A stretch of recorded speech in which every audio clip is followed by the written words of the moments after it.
Okay.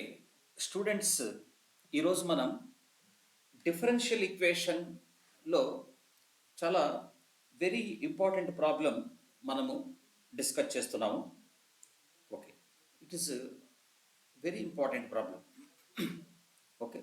అది gate కావచ్చు, CSR net కావచ్చు, ఐఐటి జామ్ కావచ్చు. Okay. What ever may be, it is very important problem. చూడండి. So ఇక్కడ మనకు ఈ ప్రాబ్లము గమనించండి. Let y maps r to r be a solution of differential equation 2y double s plus 3y dash plus y equals to e power minus 3x, satisfying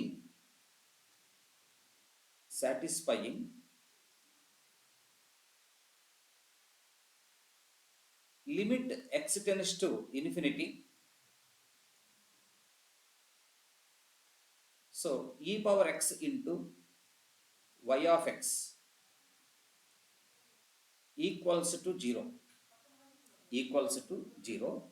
Then అని ఇక్కడ మనకు options ఇస్తున్నాడు. First option ఏమి ఇస్తున్నాడంటే కాస్త మీరు బాగా గమనించుకోండి.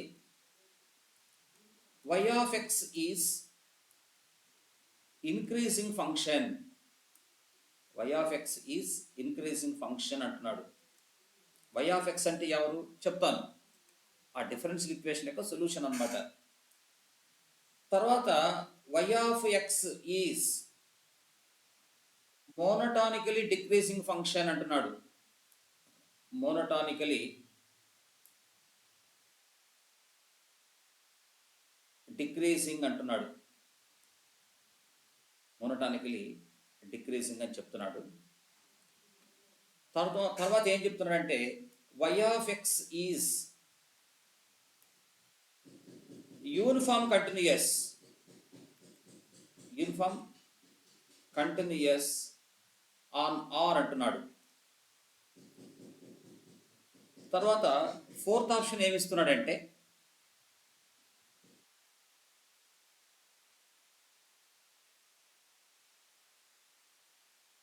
Limit x tends to 0, y of x equals to 1/10 అని చెప్తున్నాడు. ఓకేనా? రైట్. ఇక్కడ y of x equals to ఏం చెప్తున్నాడంటే మనకు 1/10గా చెప్పడం జరుగుతూ ఉంది అనమాట. ఓకేనా? రైట్. ఇక్కడ ఇది కాస్త క్యాపిటల్ y of x గా అనుకోండి, చూద్దాం. ఓకేనా? రైట్. సో ఇక్కడ ఏం చెప్తున్నాడంటే ప్రాబ్లంలో ఇక్కడ ఉన్నటువంటి ఈ y ఎవరో తెలుసా? ఈ డిఫరెన్షియల్ ఈక్వేషన్ను సాల్వ్ చేస్తే వచ్చే సొల్యూషన్ అనమాట.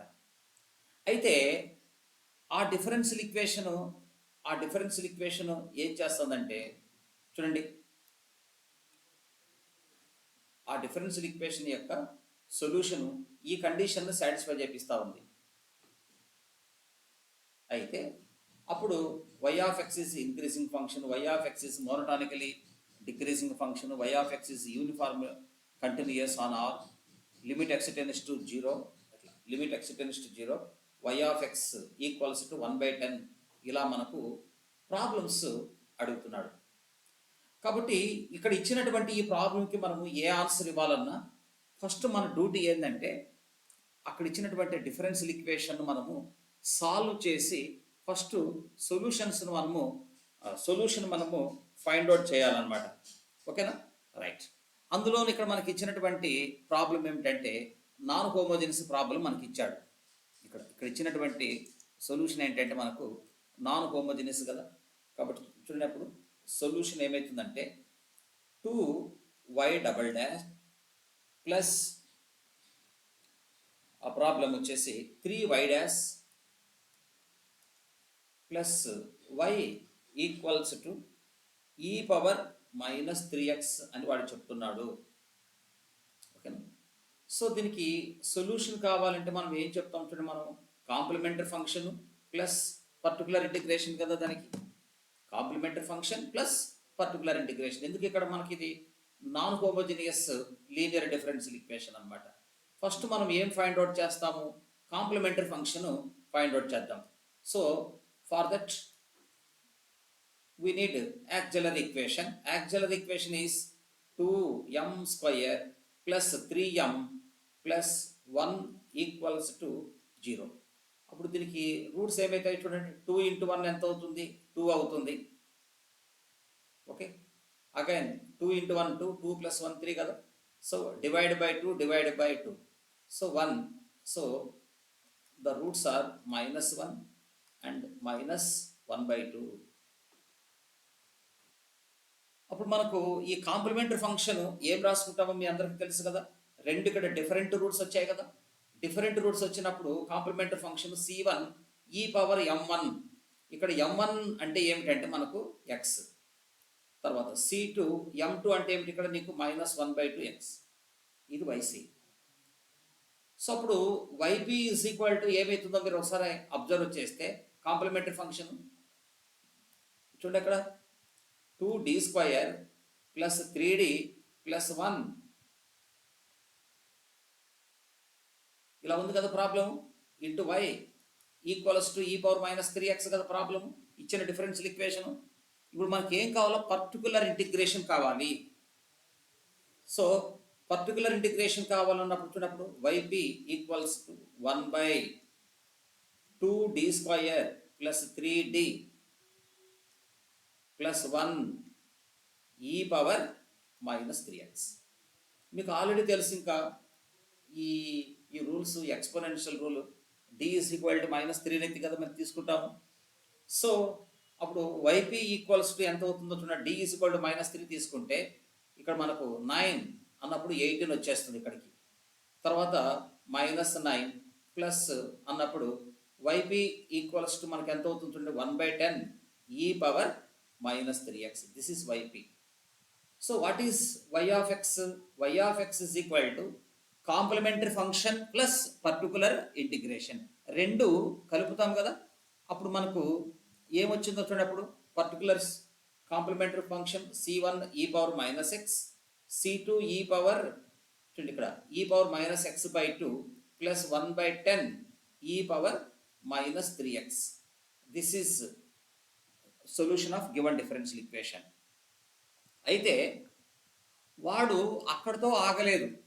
అక్కడ ప్రాబ్లంలో చూడండి, ఇక్కడ ఈ సొల్యూషన్ దేని చూడండి, ఇక్కడ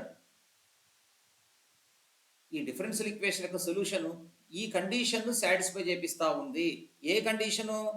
limit x tends to infinity. Limit x tends to infinity E power x into y of x equals to దాని వాల్యూ ఏమైపోతుంది, 0. అంటే అప్పుడు మనం ఏం చేస్తాము మీరు ఒకసారి ఆలోచించండి. y ఆఫ్ x మనము ఈ పవర్ xతో మల్టిప్లై చేసి తర్వాత x tends to infinity apply చేస్తే దాని వాల్యూ నీకు ఎంత రావాలా, 0 రావాలా. అట్లా y ఆఫ్ x అంటే సొల్యూషన్, దాని ఈ పవర్ xతో మల్టిప్లై చేసి x tends to infinity apply చేస్తే దాని వాల్యూ మనకి ఎంత రావాలా, 0 రావాలి. అది ఇప్పుడు మనకు సాటిస్ఫై అని చెప్తున్నాడు కదా. కాబట్టి అప్పుడు చూడండి, మనకు మీరు ఒకసారి గమనిస్తే limit x tends to infinity y of x ఈ పవర్ xతో మల్టిప్లై చేస్తే చూడండి ఇక్కడ c1 అని మిగులుతుంది నాకు. ఇక్కడ మీరు గమనించుకోండి ఎంత వస్తుందంటే c2 ఈ పవర్ x/2 అని వస్తుంది. ఈ పవర్ xతో దీనిని మనం మల్టిప్లై చేస్తాం. అప్పుడు 1/10 ఇంటూ అప్పుడు ఈ పవర్ మైనస్ నీకు 2x అని వస్తుంది. మీరు దీని వాల్యూ మనకేమిటి, 0 రావాలా, అది మన టార్గెట్. మరి దీని వాల్యూ 0 రావాలంటే ఒక్కసారి మీరు కాస్త జాగ్రత్తగా కొద్దిగా ఏకాగ్రతగా అబ్జర్వ్ చేయండి. ఇప్పుడు ఇక్కడ మనము x tends to infinity apply చేస్తే ఇక్కడ మాత్రం నీకు 0 అయిపోతుంది చూడండి. ఇక్కడ దేర్ ఇస్ నో ప్రాబ్లం, ఇక్కడ నీకు ఎలాంటి ప్రాబ్లం లేదు. x tends to infinity apply చేస్తే నీకు అక్కడ 0 అయిపోతుంది. కానీ ఎక్స్ టెన్స్ టు ఇన్ఫినిటీ ఇక్కడ ఇక్కడ ఇక్కడ ఇక్కడ మనం ఇక్కడ సబ్స్టిట్యూట్ చేసినప్పుడు నీకేం కావాలా, ఇన్ఫినిటీ వస్తుంది. కాబట్టి అందుకే చూడండి, x tends to infinity apply చేసినప్పుడు దీని వాల్యూ మనకు 0 రావాలంటే ఖచ్చితంగా మనం ఏం చేయాలో చూడండి, C1 C2 ఖచ్చితంగా నువ్వు 0 చేసుకోవాలి. ఇది ఇక్కడ ఇంపార్టెంట్ పాయింట్. ఇది ఇక్కడ C1 C2 మనం 0 చేసుకున్నాం అనుకోండి, అప్పుడు దీని వాల్యూ 0 అయిపోతుంది, దీని వాల్యూ కూడా 0 అయిపోతుంది. ఎక్స్ టెన్స్ టు ఇన్ఫినిటీ పెడితే నీకు ఆటోమేటిక్గా దీని వాల్యూ నీకు 0 అయిపోతుంది. కాబట్టి చూడండి, ఆర్బిటరీ కాన్స్టెంట్స్ వాటి వాల్యూ కూడా మనం కనుక్కోగలిగినాం కదా. కాబట్టి దేర్ ఫోర్ అప్పుడు y ఆఫ్ ఎక్స్ మనకి ఏమైతుందో చూడండి, ఆ డిఫరెన్షియల్ ఈక్వేషన్ యొక్క సొల్యూషన్ చూడప్పుడు C1 వాల్యూ 0 తీసుకుంటాము, C2 కూడా మనం 0 తీసుకుంటాం. కాబట్టి ఇంకా మనకి ఏం మిగిలిందంటే 1/10 e పవర్ మైనస్ 3x మిగిలింది. ఇది మన యొక్క సొల్యూషన్ అన్నమాట. అయితే వాడు ఏమేమి ఆప్షన్స్ ఇస్తున్నాడో ఒకసారి ఆలోచించుకోండి. అది మోనోటానికల్ ఇంక్రీజింగ్ అంటున్నాడు. ఈ సొల్యూషన్ ఇక్కడ y ఆఫ్ ఎక్స్ అనేది మోనోటానికలీ ఇంక్రీజింగ్ అని చెప్తున్నాడు, మోనోటానికలీ డిక్రీజింగ్ అని చెప్తున్నాడు, యూనిఫామ్ కంటిన్యూయస్ అంటున్నాడు, యూనిఫామ్లీ కంటిన్యూయస్ అని కూడా చెప్తున్నాడు. కాబట్టి ఒక ఫంక్షన్ మోనోటానికల్ ఇంక్రీజింగ్గా మోనోటానికల్ డిక్రీజింగ్ అనేది ఎవరు డిసైడ్ చేస్తారు? డెరివేటివ్ ప్రకారం మనం వెళ్తామన్నమాట. అప్పుడు మీరు ఆలోచించుకోండి, ఆల్రెడీ ఇక్కడ మీకు తెలుసు చూడండి, ఇక్కడ ఎక్స్పోనెన్షియల్ పైన నెగిటివ్ ఉంది కదా. పైన నెగిటివ్ ఉందంటే దాని అర్థం ఏమిటి? ఆటోమేటిక్గా డెరివేటివ్ చేసినప్పుడు నెగిటివే కదా వచ్చేది. చూడండి, y డాష్ ఆఫ్ ఎక్స్ మనము చేస్తే అప్పుడు మనకు ఎంత అవుతుందో మీరు ఒకసారి గమనించుకోండి. -3/10 e పవర్ మైనస్ 3x. దీని వాల్యూ మీకు లెస్ దాన్ 0 వస్తుంది చూడండి ఇక్కడ. For all X belong to R, అట్లా -∞కి +∞ మధ్యలో నీ ఇష్టం నువ్వు ఏ వాల్యూ సబ్స్టిట్యూట్ చేసినా నీకు ఏమవుతుందంటే నీకు లెస్ దాన్ 0 వచ్చింది. కాబట్టి therefore y of X is monotonically decreasing. Monotonically decreasing.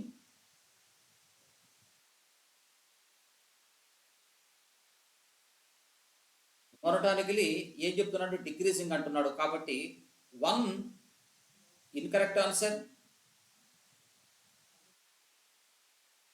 2 correct answer కదా. 1 అనేది ఆటోమేటిక్గా రాంగ్ ఆన్సర్ అయిపోయింది, 2 అనేటువంటిది ఏమైపోతుంది మనకు కరెక్ట్ ఆన్సర్ అయిపోతుంది. ఓకేనా? రైట్. ఇప్పుడు మనము రెండింటికి ఆన్సర్లు ఇచ్చేసినాం. ఇంకోటి ఏం చెప్తున్నాడంటే y of X is uniformly convergent అని చెప్తున్నాడు. యూనిఫార్మ్లీ కన్వర్జెంట్ అని ఇక్కడ యూనిఫామ్ కంటిన్యూయస్ అని చెప్తున్నాడు. y of X is uniform continuous on R అంటున్నాడు. ఇక్కడ మీరు గమనించుకోవాల్సింది యూనిఫామ్ కంటిన్యూయస్ ఇక్కడ ఏం చూడండి, ఇక్కడ y of X is uniform continuous on R అంటున్నాడు. కాబట్టి ఇప్పుడు ఇక్కడ e పవర్ మైనస్ 3x అనేది -∞కి +∞ మధ్యలో ప్రతి వాల్యూ దగ్గర ఇది కంటిన్యూయస్సే, ఇంకా అక్కడ సమస్య లేదు. బట్ యూనిఫామ్ కంటిన్యూటీ అన్నప్పుడు చూడు, ఇక్కడ మనము -∞ దగ్గర +∞ దగ్గర కూడా దీనికి అబ్జర్వ్ చేయాలి. అప్పుడు y ఆఫ్ -∞ పెట్టామనుకోండి నీకు 0 వస్తుంది, ప్రాబ్లం లేదు, ఎగ్జిస్ట్ అయిపోయింది. కానీ y ఆఫ్ ఇన్ఫినిటీ పెట్టినప్పుడు నీకు నాట్ ఎగ్జిస్ట్ కదా. మళ్ళీ ఒకసారి చెప్తుంది, యూనిఫామ్ కంటిన్యూటీ అంటే మీకు తెలుసు కదా, ఇట్లా ఓపెన్ ఇంటర్వల్లో అది కంటిన్యూటీ కావాలి. తర్వాత ఈ ఎండ్ పాయింట్స్ దగ్గర -∞ దగ్గర రైట్ కంటిన్యూటీ, ఇన్ఫినిటీ దగ్గర అది లెఫ్ట్ కంటిన్యూటీ కూడా కావాలి కదా. అదే కదా యూనిఫామ్ కంటిన్యూటీ అన్నప్పుడు. అప్పుడు నేను -∞ పెడితే ఓకే సక్సెస్, +∞ పెడితే నీకు ఏమొస్తుంది? ఇన్ఫినిటీ అని వచ్చేస్తుంది. -∞ పెడితే -∞ పెడితే నీకు ఇన్ఫినిటీ, +∞ పెడితే 0. ఇక్కడ ఇన్ఫినిటీ పెడితే అప్పుడు e పవర్ మైనస్ ఇన్ఫినిటీ అంటే 0 కదా. అదే -∞ పెడితే అప్పుడు నీకు ఎంత అవుతుందంటే +e పవర్ ఇన్ఫినిటీ అవుతుంది, అప్పుడు ఇన్ఫినిటీ కదా వచ్చేది. కాబట్టి దీని అర్థం ఏమిటంటే y ఆఫ్ ఎక్స్ ఈజ్ అంటే ఆ డిఫరెన్షియల్ ఈక్వేషన్ యొక్క solution is not uniform continuous on R అంటున్నాడు. అప్పుడు 3 రాంగ్ ఆన్సర్ కదా,